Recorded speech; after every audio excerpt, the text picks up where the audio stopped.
Hello friends, कैसे हैं आप लोग। मैं सीए विकास शर्मा आपका स्वागत करता हूं मेरे इस यूट्यूब चैनल सीए विकास शर्मा पर।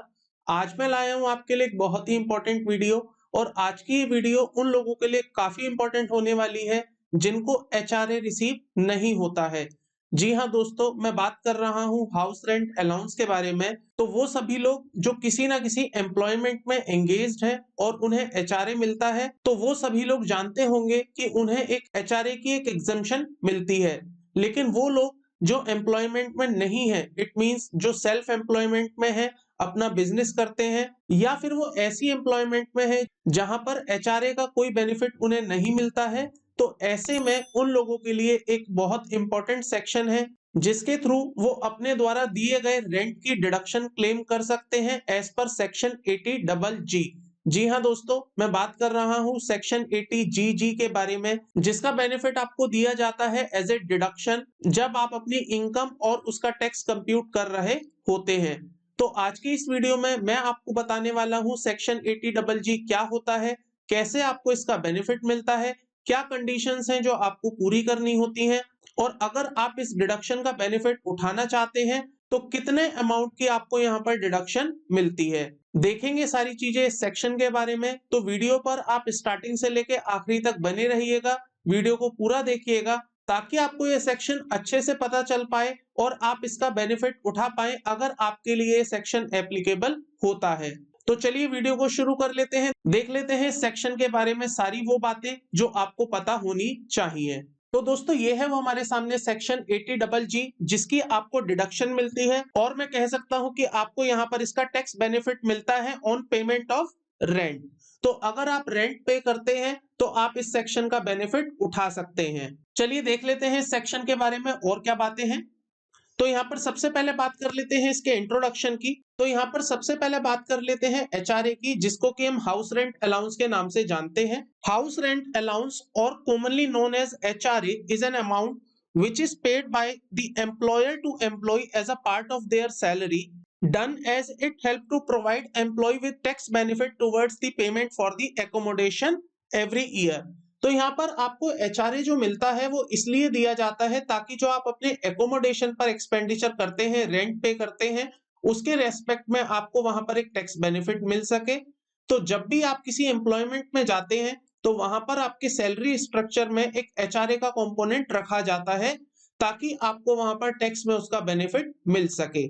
सो एचआरए के बारे में आपको ये समझना होगा। तो एचआरए आपको केवल तभी बेनिफिट देता है जब आप एक्चुअली में रेंट पे करते हैं। तो अगर आप एचआरए का बेनिफिट उठाना चाहते हैं तो आपके लिए सबसे पहली कंडीशन ये होती है कि आपको अपना रेंट पे करना पड़ेगा, तभी आप एचआरए की डिडक्शन और एग्जेम्पशन क्लेम कर सकते हैं।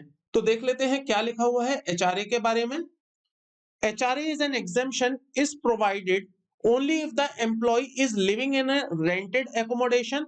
However, also in cases of an employee live in his or her house and does not pay any rent, he or she cannot claim HRA to save the taxes। तो बहुत ही simple सी चीज यहाँ पर कही गई है।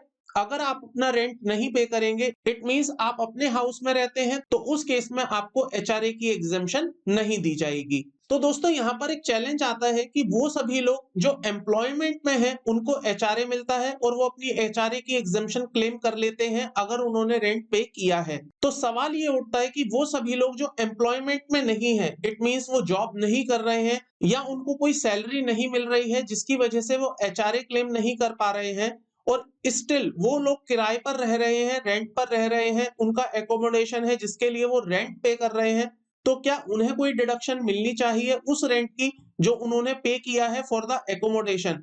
तो आंसर है यहाँ पर यस, उनके लिए भी एक स्पेशल प्रोविजन डाला गया है। सेक्शन 80 डबल जी के तहत उनको भी एग्जेम्पशन और डिडक्शन दी जाती है। तो सेक्शन 80 डबल जी उन लोगों के लिए हो जाता है जो सेल्फ एम्प्लॉयड के केस में कवर होते हैं। तो अगर वो सभी लोग जिनको एचआरए नहीं मिलता है या वो एचआरए के दायरे में नहीं आते हैं, वो सेक्शन 80 डबल जी के तहत एक डिडक्शन क्लेम कर सकते हैं उस अमाउंट की जो उन्होंने पे किया होगा एज ए रेंट। तो देख लेते हैं क्या लिखा हुआ है इसके बारे में। To provide individuals with the benefit with respect to rent, section 80 double G was introduced.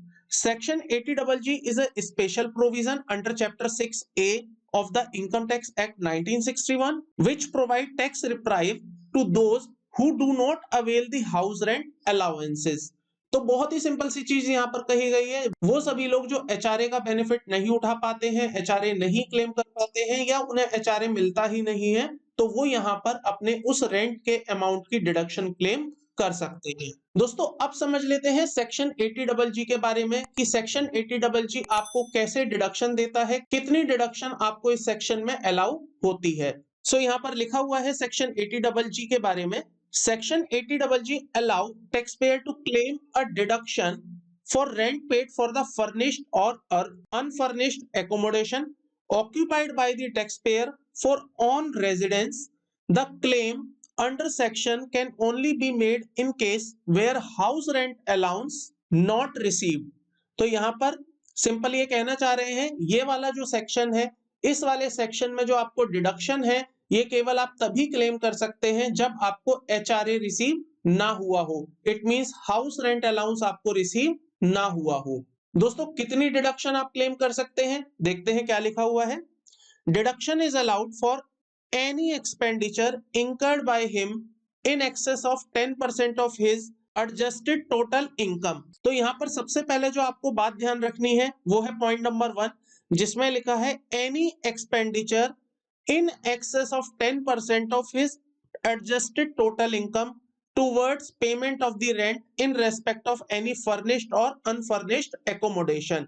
It means जो भी आपकी adjusted total income होगी उसके 10% से ऊपर जितनी भी आपने पेमेंट की होगी वो पेमेंट यहाँ पर कंसीडर की जाएगी पॉइंट नंबर 1 में।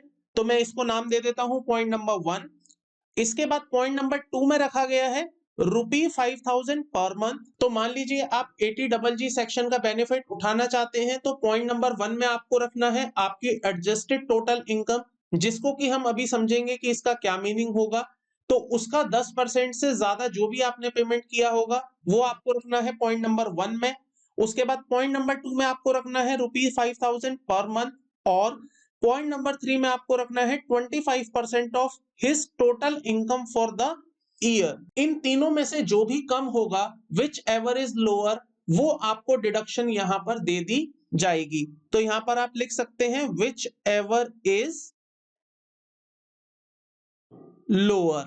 इन तीनों में से जो भी कम आएगा, point number 1, point number 2 and point number 3 में जो भी वैल्यू कम आएगी उतनी आपको डिडक्शन अलाउ कर दी जाएगी अंडर सेक्शन 80GG। दोस्तों अभी हमने यहां पर देखा कि हमें यहाँ पर एक एडजस्टेड टोटल इनकम कंप्यूट करनी है for the purpose of calculating HRA benefit. तो अब देख लेते हैं और समझ लेते हैं कि एडजस्टेड टोटल इनकम का क्या मतलब होगा।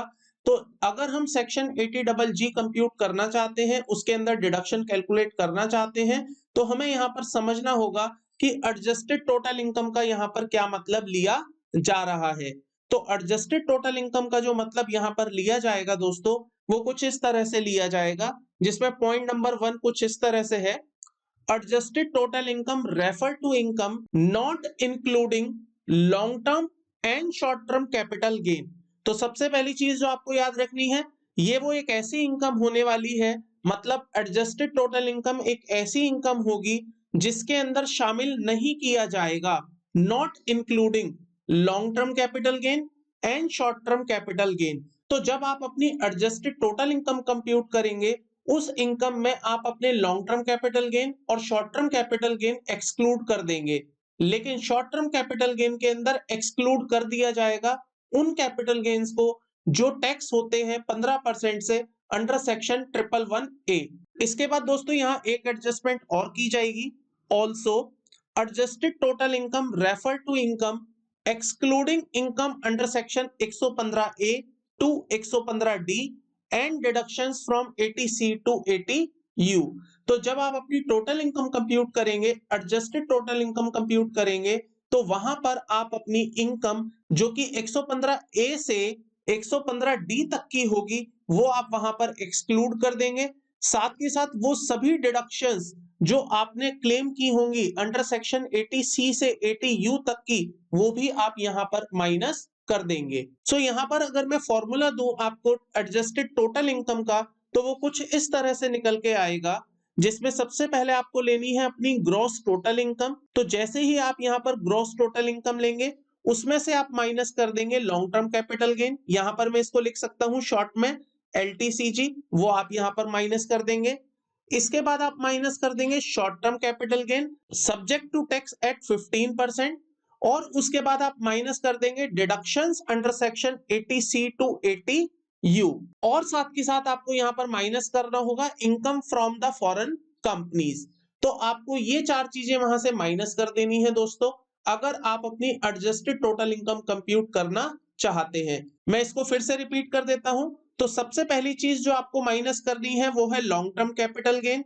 उसके बाद जो आपको माइनस करना है वो है शॉर्ट टर्म कैपिटल गेन, और शॉर्ट टर्म कैपिटल गेन कौन सा वाला माइनस करना है, 111A वाला, जिस पर 15% के हिसाब से टैक्स लगाया जाता है। और आपको माइनस करना है दोस्तों उसमें से डिडक्शंस। डिडक्शंस कौन सी, 80C से लेके 80U तक की सभी डिडक्शंस माइनस कर देनी है। और इसके बाद उसमें से आपको माइनस करना है फॉरेन कंपनी की कोई इनकम जो आपने यहाँ पर इंक्लूड कर रखी है।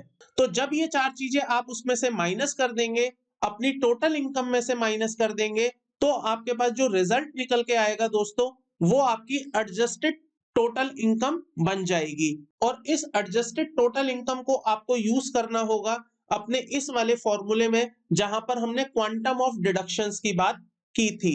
तो जब आप 80GG सेक्शन का यूज करेंगे और 80GG में आप अपनी डिडक्शन क्वांटिफाई करेंगे, तो वहां पर आपको पॉइंट नंबर 1 में एडजस्टेड टोटल इनकम का यूज करना है। तो उसके लिए जो आपको कंप्यूटेशन करनी है, कैलकुलेशन करनी है अपनी एडजस्टेड टोटल इनकम की, वो कुछ इस तरह से होने वाली है। एक चीज जो आपको यहाँ पर ध्यान रखनी है दोस्तों, जब मैंने आपको ये बताया कि आपको यहाँ पर सेक्शन 80C से लेके 80U तक की सभी डिडक्शंस माइनस कर देनी है, तो 80GG भी इसी डिडक्शंस के बीच में आता है।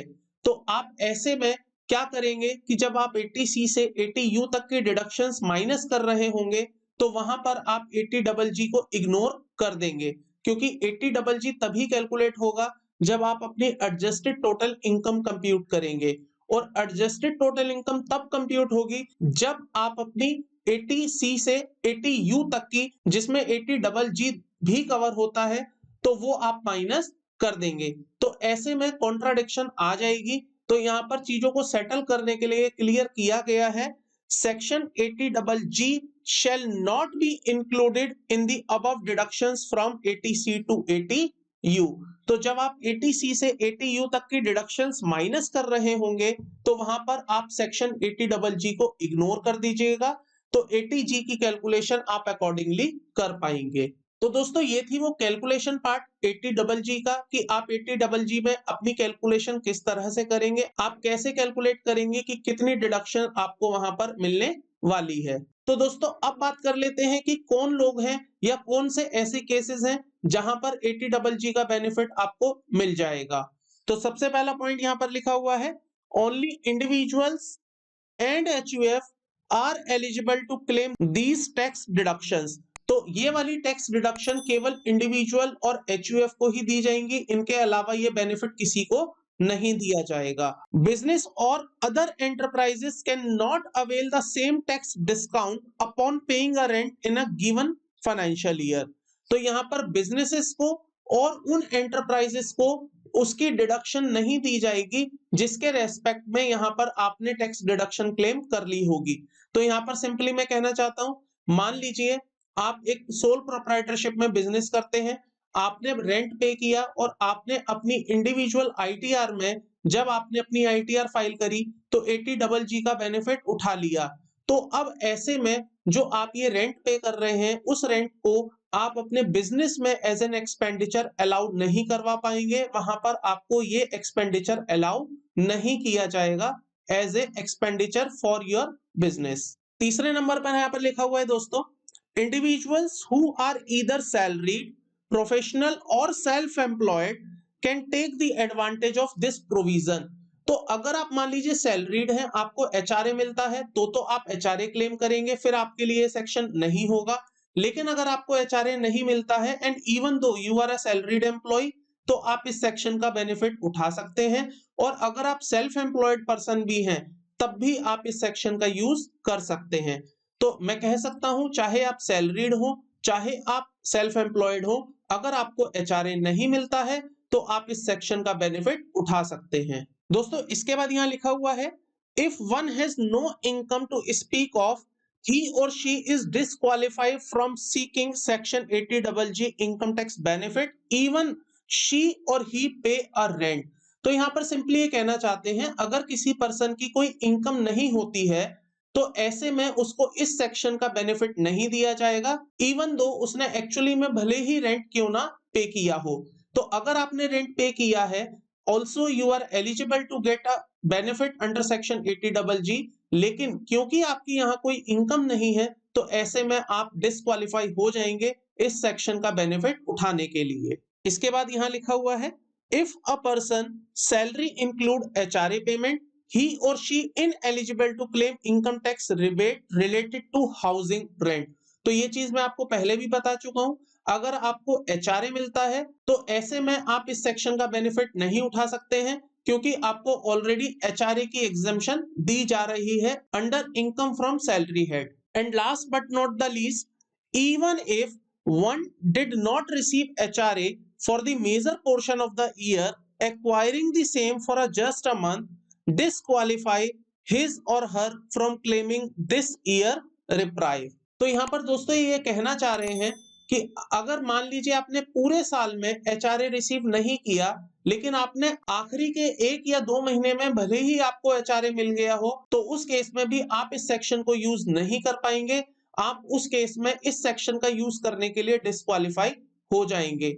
तो कंडीशन बड़ी सिंपल सी रखी गई है, अगर आप इस सेक्शन का यूज करना चाहते हैं तो आपको through out the year HRA receive नहीं होना चाहिए। तो मैं फिर से रिपीट कर देता हूं इसी बात को, अगर पूरे साल में से आपको चाहे 1 या 2 या 3 महीने में ही एचआरए मिला हो, भले ही एक मेजर पोर्शन में आपको एचआरए ना मिला हो, तब भी आप इस सेक्शन का बेनिफिट नहीं उठा पाएंगे। आपको ऐसे में 80GG का बेनिफिट नहीं दिया जाएगा। तो दोस्तों ये थी वो कुछ इंपॉर्टेंट बातें सेक्शन 80GG से रिलेटेड, जहां पर आप एक रेंट की डिडक्शन क्लेम कर सकते हैं अगर आप एक सेल्फ एम्प्लॉयड पर्सन है, या आप एक ऐसे सैलरीड पर्सन है जहां पर आपको एचआरए रिसीव नहीं होता है। तो आई होप आपको ये सारी बातें समझ आ गई होंगी और अब आप अपने केस में एप्लीकेबल सेक्शंस का यूज कर पाएंगे, चाहे आप 80GG का यूटिलाइजेशन करते हुए आप रेंट की डिडक्शन क्लेम कर पाए, या आप एचआरए के केस में एचआरए एग्जम्पशन क्लेम कर पाए। आई होप आपको ये वीडियो पसंद आई होगी। अगर आपको ये वीडियो पसंद आई है तो वीडियो को लाइक करिएगा, चैनल को सब्सक्राइब कर लीजिएगा, साथ में बेल आइकन को भी प्रेस कर दीजिएगा ताकि आपको मेरे द्वारा लाई गई लेटेस्ट वीडियोस की नोटिफिकेशन मिलती रहे। मैं इसी तरह की वीडियोस आपके लिए लेके आता रहता हूं। आज की वीडियो में केवल इतना ही था। जल्द ही मिलता हूं एक नई वीडियो के साथ, नए टॉपिक के साथ। तब तक के लिए थैंक यू, बाय बाय।